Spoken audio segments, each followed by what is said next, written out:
안녕하세요. 오늘 저희가 함께 깊이 파헤쳐볼 자료는 창세기 24장에 대한 한 편의 설교문입니다. 네, 이게 겉으로만 보면 아주 오래된 사랑 이야기, 뭐랄까 거의 중매결혼 이야기처럼 보이는데요. 그렇죠. 사실은 이게 불확실한 미래 앞에서 중요한 결정을 내려야 하는 바로 우리들의 이야기이기도 해요. 맞아요. 이야기의 주인공은 이제 아브라함이라는 인물의 늙고 충직한 종인데요.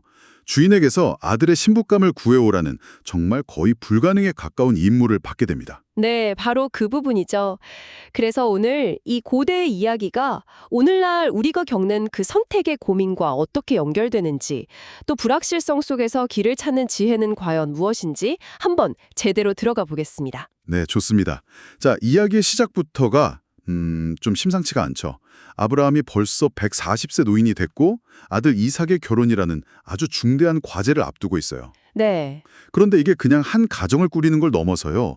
신의 약속을 이어갈 후손에 관한 문제라 스케일이 엄청나게 큽니다. 맞아요. 그래서 가장 신뢰하는 늙은 종에게 이 막중한 임무를 맡기죠. 네, 바로 거기서요.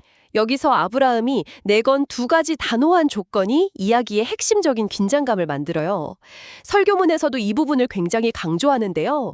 어떤 조건들이었죠? 첫째는 이 땅의 가나안 족속의 딸과는 절대 결혼시키지 말라.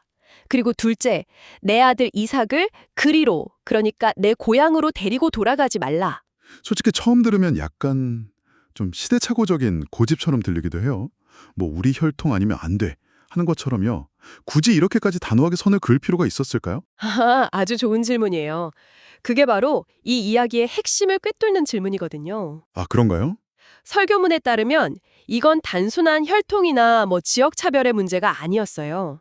첫 번째 조건, 가나안 족속의 딸은 안 된다는 건 신앙의 문제였습니다. 신앙의 문제요? 네. 당시 가나안 사람들은 우상을 섬기고 도덕적으로 타락한 문화 속에 살고 있었거든요. 그래서 아브라함은 신앙의 뿌리가 흔들릴 것을 염려한 거죠. 아, 그러니까 며느리가 들어와서 집안의 신앙적 정체성 이걸 흐릴까봐 걱정했다 이 말이군요. 정확합니다. 그리고 두 번째 조건, 아들 이삭을 다시 고향으로 데려가지 말라는 건 약속의 문제였어요. 약속이요? 네. 아브라함의 고향 하란은 모든 것이 풍요로운 곳이었거든요.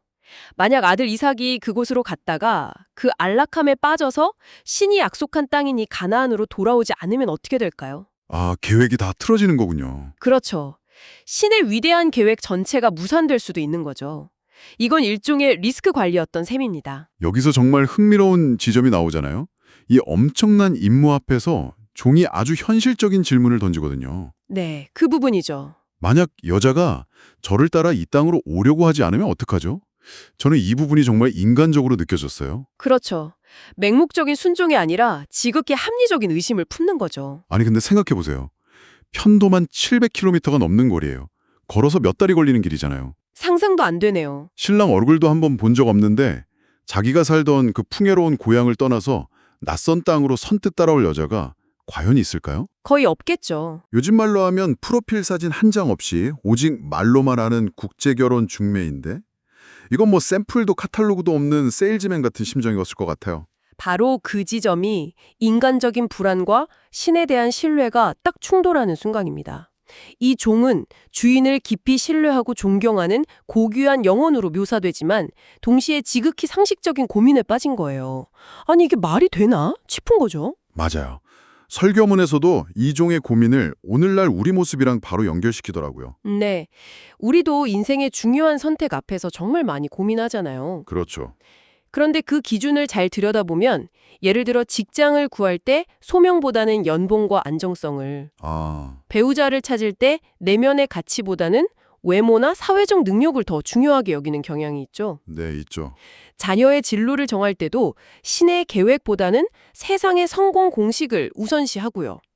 그 밑바닥에는 항상 이 종과 같은 불안감이 있는 거예요. 만약 안 되면 어떡하지? 하는. 종의 그 합리적인 질문에 주인 아브라함이 구체적인 대안, 그러니까 뭐 플랜 B 같은 걸 제시하지 않더라고요. 네, 안 하죠. 대신 정말 흔들리지 않는 약속 하나를 딱 선포하죠. 하나님께서 그의 사자를 너보다 앞서 보내실 것이다. 그게 핵심입니다. 아브라함은 종의 능력이나 수완, 운을 믿은 게 아니었어요. 앞서 길을 준비하시는 하나님, 즉 섭리를 신뢰한 거죠. 섭리요? 네. 설교문에 따르면 섭리, 프라비던스라는 단어의 어원이 라틴어 프리비데르, 미리 보다에서 왔다고 해요. 앞일을 내다보고 미리 필요한 것을 준비해 주신다는 깊은 의미를 담고 있는 거죠. 겠다는 말은 좋은데 당장 눈앞에 그 막막함이 사라지는 건 아니잖아요. 그렇죠. 그 1000km를 가야 하는 건 결국 종 자신인데 그 종은 어떻게 그 불확실성을 감당할 수 있었을까요? 바로 그 부분이 믿음의 영역인 것 같아요. 우리의 이성으로는 계속 플랜 B는 뭐예요? 실패하면 어떡하죠? 이 질문이 계속 나오지만 네, 그렇죠. 이 종은 그 질문을 내려놓고 주인의 약속을 붙잡는 선택을 한 거죠.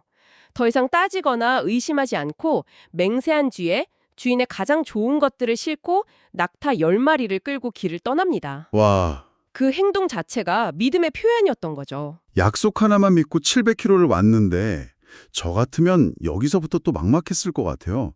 자, 이제 하란에 도착은 했는데 이제 뭘 해야지? 하고요. 맞아요. 그런데 이 종은 그냥 하나님이 알아서 해주시겠지 하고 멈추지 않더라고요. 맞습니다. 여기서 성숙한 믿음이 무엇인지 딱 드러나죠. 그는 하란의 우물가에 도착해서 무작정 기다리지 않고 아주 구체적이고 지혜로운 계획을 세웁니다. 어떤 계획이었죠? 그는 주인의 아들 이삭의 성품을 보완해줄 여인을 생각했어요. 성경의 다른 부분을 보면 이삭이 좀 유약하고 온순한 면이 있거든요. 그래서 이 종은 이삭에게 배려심이 깊으면서도 뭔가 진취적이고 강단 있는 여인이 필요하다고 본 거죠. 네. 그래서 우물가에서 이렇게 기도합니다. 제가 한 소녀에게 물을 달라고 할 때 그 소녀가 저뿐만 아니라 제가 데리고 온 낙타에게도 물을 주는 여인을 만나게 해주십시오. 여기서 그냥 지나칠 수 없는 사실이 있잖아요. 자료에 나온 건데 낙타 10마리가 한 번에 마시는 물의 양 말이에요. 네, 그게 어마어마하죠. 잠시만요. 1톤이요? 와, 그게 가능한가요? 저는 생수 6개 묶음 하나만 들어도 힘든데 그렇죠. 물동이로 20번 이상을 우물에서 길어 날라야 하는 양이라고 하더라고요. 이건 거의 중노동 수준이네요. 그냥 친절한 게 아니라 거의 초인적인 거죠. 그러네요. 바로 그겁니다. 그래서 이 테스트는 단순히 착한 사람인가를 보는 게 아니었어요. 아, 설교문에서는 이 기준의 지혜를 2가지로 분석하는데요. 첫째, 낯선 나그네에 대한 환대의 마음이 있는가? 이건 그 당시 문화에서 아주 중요한 덕목이었죠. 네. 둘째, 더 중요한 건데 부탁받은 일 그 이상을 행하는 적극성과 배려심이 있는가? 이걸 본 거예요. 아, 그러니까 시키는 일만 하는 사람이 아니라 상대방의 필요를 먼저 헤아리고 행동하는 사람인지를 보려고 한 거군요. 정확해요. 이건 그냥 친절함의 테스트가 아니라 탁월한 행동 면접 질문이었던 셈이죠. 행동 면접 질문요? 네. 당신은 배려심이 깊습니까? 라고 묻는 대신 배려심을 행동으로 증명할 수 있는 상황을 만든 거예요. 와, 진짜 지혜롭네요. 겉으로 보이는 외모나 조건이 아닌 성품의 깊이를 보겠다는 아주 지혜로운 기준이었던 거죠. 정말 그렇네요. 자신이 할 수 있는 최선의 계획을 세우되 그 결과는 온전히 기도로 맡기는 것, 이 종의 행동이 바로 그걸 보여주는 것 같아요. 그리고 정말 놀랍게도 그의 기도가 채 끝나기도 전에 리브가라는 여인이 나타나서 그가 계획하고 기도했던 것 이상으로 행동하죠. 정말 영화 같은 순간이네요.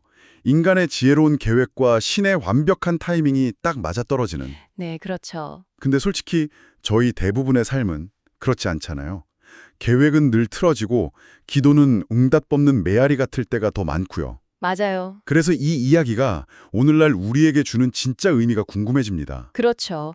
설교문은 바로 그 지점을 파고들면서 성숙한 믿음을 3가지로 명료하게 정리합니다. 네, 첫째는 하나님이 이 온 세상을 창조하셨다는 것을 믿는 거예요. 이게 모든 것의 시작이죠. 네, 그건 기독교 신앙의 기본 전제니까요. 그리고 둘째는 그 창조주 하나님이 지금도 이 세상과 나의 삶을 다스리고 계심을 믿는 것입니다. 과거의 창조주로 끝나는 게 아니라 현재의 통치자라는 거죠. 아, 그리고 마지막 셋째가 가장 중요한데 그 하나님이 이 모든 것을 결국 그분의 선한 목적을 향해 이끌어 가신다는 섭리를 인정하고 믿는 겁니다. 아까 이야기했던 그 미리 보시고 준비하시는 섭리 말이군요. 네. 그리고 이 섭리를 정말로 믿는 사람은 삶의 태도에서 차이가 드러난다고 설교문은 말합니다. 어떤 차예요? 자신의 계획대로 일이 풀리지 않아도 쉽게 조급해하거나 거칠어지지 않는다는 거예요. 왜 그렇죠? 계획이 틀어지면 불안하고 화나는 게 당연한 거 아닌가요? 당연히 불안하죠. 하지만 그 감정에 잠식당하지 않는다는 뜻입니다. 아, 왜냐하면 내 계획이 A였는데 B로 틀어져도 그 B라는 상황조차 결국 하나님께서 그분의 시간에, 그분의 방법으로, 그분의 더 큰 그림 속에서 사용하실 것을 믿기 때문이죠. 그렇군요. 그래서 삶의 태도가 조금 더 차분하고 여유 있고 부드러워질 수 있다는 겁니다. 결국 불확실한 시대를 살아가는 우리에게 필요한 건 나의 계산이나 과거의 경험, 지식이 아니라 보이지 않는 약속에 근거한 믿음이라는 말이군요. 네, 바로 그거죠. 설교문 마지막 부분이 그래서 더 큰 위로를 주는 것 같아요. 우리가 실수하고 넘어지더라도 그분 안에 머물러 있기만 하면 하나님은 우리의 실수까지도 사용하셔서 그분의 선한 계획의 일부로 만들어 가실 수 있다는 희망. 맞아요. 그게 참 좋더라고요. 맞아요. 완벽해야만 쓰임받는 게 아니라 우리의 불완전함조차도 그분의 큰 이야기 속에서는 재료가 될 수 있다는 메시지죠. 오늘은 아브라함의 늙은 종 이야기를 통해서 불합실성 속에서 신의 섭리를 따라가는 것이 무엇인지 깊이 탐색해 보았습니다. 그는 불가능해 보이는 임무 앞에서 합리적인 의심을 품었지만 결국 약속을 신뢰했고요. 네. 또 그냥 손 놓고 기다린 게 아니라 자신만의 지혜로운 계획을 세워서 행동했고 그 결과를 온전히 맡겼습니다. 우리 삶의 중요한 결정 앞에서 우리는 종종 우리의 계산과 하나님의 인도하심 사이에서 갈등하죠. 그렇죠. 이 이야기는 우리에게 아주 근본적인 질문을 던지는 것 같아요. 당신은 당신의 계획이 틀어질 때만 급하게 신을 찾고 있습니까?